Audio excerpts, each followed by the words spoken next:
What if I told you that the edge of North America isn't where you think it is? In this episode, we're going on a geophysical quest to find the true edge of the continent, somewhere in Massachusetts, and you won't believe where our journey takes us. Welcome to Every Rock Has a Story.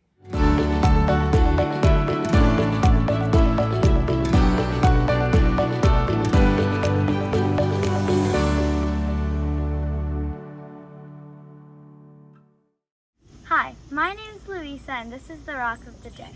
What I noticed about the rock is that it's like shiny around it, and what I wonder is how old it is. Hey Ethan, tell me the story of this rock. Thank you, Louisa, for introducing this rock to everybody. This is a rock with quite a story. I want to take a closer look at this together. Let me hold it right out here. First of all, we can see on the surface, it's dark in color, but it's got a shine to it. See that shininess? That's a lot of mica in there. And if we look along this side where it's broken, we can see it does kind of have a layered kind of appearance, or almost lines or stripes. But those aren't perfectly straight lines, are there? They're kind of wavy. These are the kinds of layers or stripes that we get in a metamorphic rock. That's why we call this rock a metamorphic schist. Schist. Now, if you're making a science journal page at home, and I hope you are, this would be a great time to draw a picture of this rock and write down the name of the rock, schist, as you record the story that we'll be telling in this episode. Now I'm going to put this over here on my rock spinner as I tell you a little bit more about where a schist comes from. We've seen metamorphic rocks like this in some other videos, like episode 33 for example. But schists generally form where two continents come together and collide, sometimes a big one and a small one, and when they collide and bash into each other, they make huge mountains, and in the deep roots of those mountains, we make metamorphic schists, like this one. Now, sometimes the story of a rock isn't just about what the rock is. Sometimes it's more about where the rock comes from. I have a scientist friend who gave me this rock. It comes from a somewhat surprising location, not too far from here, and I'd like to take you there to see if we can find the continents that slammed together that created this rock. Let's take that journey together. Hey Maureen. Hey Ethan. Good to see you. Good to see you too. Thanks for meeting us out here. Thanks for coming.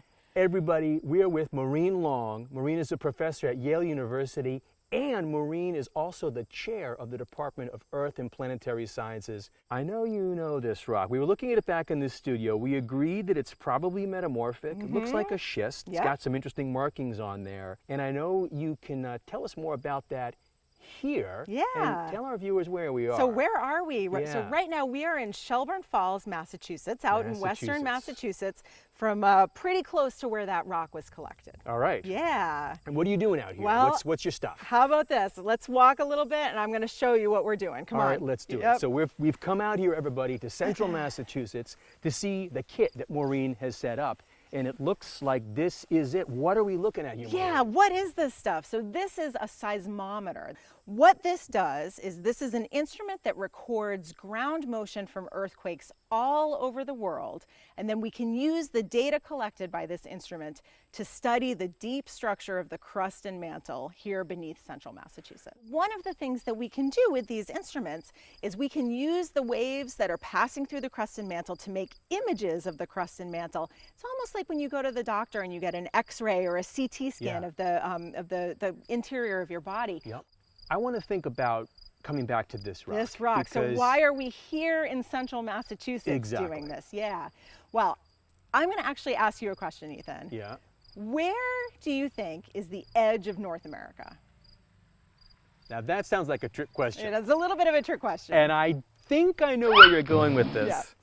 I think I know where you're going with this, Maureen. So most people would say that the edge of North America is like where we came from, Boston, yeah, right? The exactly, coastline, the coastline, right? Yep. But you're going to tell us that's not from a quite right. tectonic point of view, that's not quite right. So if we go back hundreds of millions of years in Earth's history, what is now the continent of North America was actually a little smaller.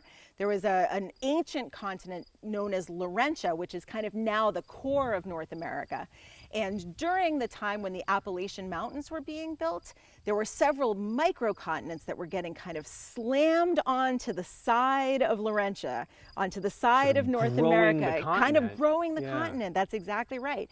And so what I would say as a geologist is the edge of North America is actually the edge of that ancient core of the continent, and that, it turns out, is pretty close to where we are here in central Massachusetts, and that's what we're interested in studying. And sometimes they call that the suture, right? That's right. Yep, that's the original exactly continent. the suture between the old original continent and the microcontinents that came in All later. right. So Maureen, where is the suture, and where does this rock fit into the story? Okay, I want to show you, and so if you have time, let's do this. You want to take a trip with me? Sure. Where do you want to go? We're going to Florida. Florida? We're going to Florida. Come on, Ethan, let's do it. All right, let's do it. You're the expert. Yep. All right, so Maureen, what got you interested in geoscience in the first place? Why is this your thing? Yeah, you know, when I was a kid, I always was super into science. I loved science and math in school. Yeah. And then when I was in 8th grade, I took earth science in middle school. We did the unit on plate tectonics, and I thought it was the coolest thing I had ever heard of.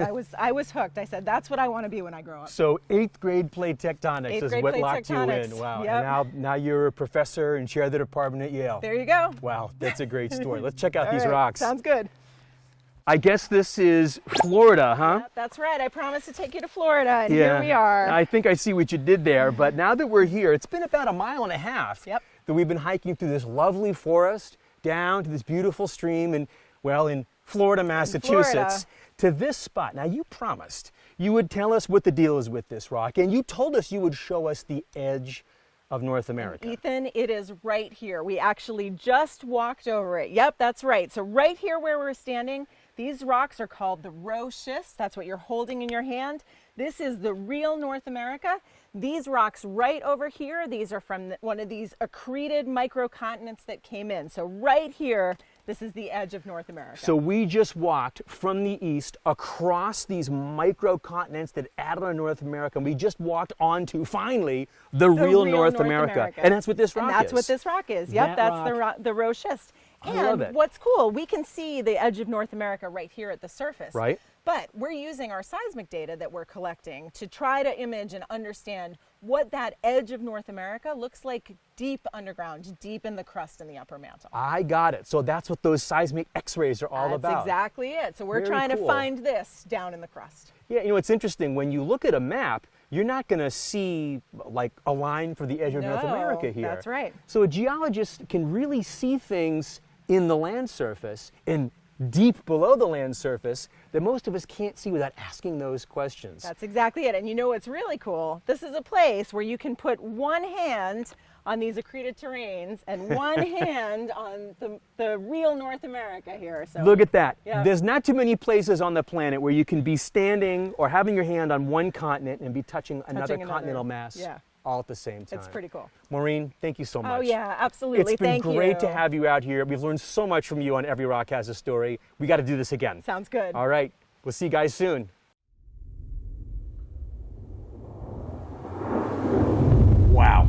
Can you believe we had to go all the way to Florida? Well, the town of Florida in the state of Massachusetts, all the way to Florida to find the very edge, the true edge of the North American continent, where this rock came from. This is the very first meter of North America that we walked to with Maureen. You know, most folks that live in Massachusetts probably don't realize that they don't really live in the proper North American continent. Maureen showed us how she uses earthquakes from the other side of the globe and how those earthquakes shake the earth here in Massachusetts, how she uses physics, geophysics, to image the boundary of the North American continent, not just at the surface, but deep, deep underground. If you're making a science journal page at home, this would be a great time to draw a picture of Maureen, the scientist, to show what she was doing out in the field. I want to thank Maureen for spending that time with us in the field, and I want to remember that this whole story started with this rock that Louisa introduced all of us to at the start.